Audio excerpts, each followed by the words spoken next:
Doctor, you hit on the third leading cause of death in the United States, and I'm sure most of us could figure it's either heart-related or cancer or diabetes, things like that. Can you clue us into what that is and why? Yeah, okay, and thank you for asking that, because this is the 10,000-pound gorilla in the room that nobody's talking about. The third leading cause of death, as published in the Journal of the American Medical Association, is MD-directed treatments. This means you go to a medical doctor, an MD. He gives you a treatment and you die from it. According to the United States Department of Health and Human Services, 15,000 Medicare patients a month are killed by MD treatment, and nobody goes to jail. A handful of terrorists fly 2 planes into the Twin Towers. 3,500 people die, and we go to war. But 15,000 people a month are killed by medical doctor treatments, and we don't bat an eyelash. This is because we have been, I don't want to say brainwashed, that's not the correct term, but we have been, for the last 100 years, kind of led into this false belief. You know, I think it was Marcus Welby that started it, that the medical doctor is king and knows everything about everything. And really, you need to just shut up and follow your medical doctor's advice. Most people in the United States have no idea at all of the history of the evolution of medicine in the United States. In the early 1900s, it was a relatively level playing field between the chiropractors, the osteopaths, the homeopaths, and the MDs. In 1915, 1920, there was something called the Flexner Report. The Carnegie Corporation funded this man named Abraham Flexner. He went all around the country, and he went on stagecoach and train and horseback. This was before the interstate highway system, right? It took Flexner 5 years to do this. He went all around the country and did an inventory of all of the medical schools that prescribed drugs.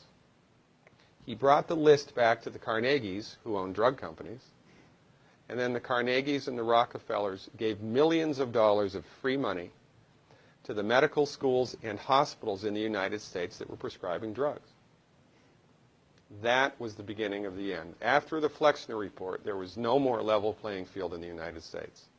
And the MDs started a juggernaut that's taken off. Most people in the United States think that the predominant medicine here, MD-directed pharmaceutical medicine, we think that those guys are top dog because their therapeutics are better than the homeopaths or the naturopaths or the chiropractors. It's not. They're in the driver's seat because of political and financial coalitions that were built at the turn of the century that most people have no idea of at all. And it's a gigantic problem. And I mean, it's crazy, right? It's the third leading cause of death. And yet, when the government makes noise about messing with people's insurance, everybody freaks out. Mm-hmm. And that's a whole other thing to talk about, isn't it? Because what is medical insurance? When you buy medical insurance, what are you doing? You're betting that you're going to get so sick you will not be able to afford it. Mm-hmm. Right? Yeah. Right. And then, so you pay good money every month to gain access to a system of medicine that's the third leading cause of death in the United States. We need our heads examined, quite frankly. That's why we give, Dr. Wallach and myself collectively, we give 400 free lectures a year. And we're building a grassroots network because people don't know this. I mean, people, I come to my lectures and they look at me and say, couch potatoes live longer? Medical doctors, the third leading cause of death? You know, what's going on here? We're like the people, you know, in Galileo's time saying, hey, everybody, you know, it's the sun that's at the center of the solar system, not the Earth.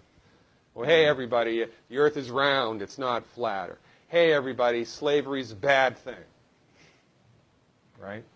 This is we have a social agenda here. Why do we have a social agenda? Because people are suffering needlessly. You wouldn't believe, as God is my witness, you would not believe the things that I've seen people recover from in holistic medicine. The body's ability to fix itself is remarkable. And most of the time, all that the body needs to do that is the raw materials that it needs to do that. And we need to stop eating food that's hurting the body. You know, if you put diesel fuel in an unleaded engine, even if it's a brand new Ferrari, it's going to run like crap if it runs at all. And there's nothing wrong with the car, it just had the wrong fuel. It's the same with the human body. You give the human body the raw materials that it needs, clean up the diet, Superman, Superwoman. And you know, if you don't get to super status, then at least your blood pressure normalizes, at least your arthritis goes away, at least your anxiety and panic attacks go away, and you can sleep through the night.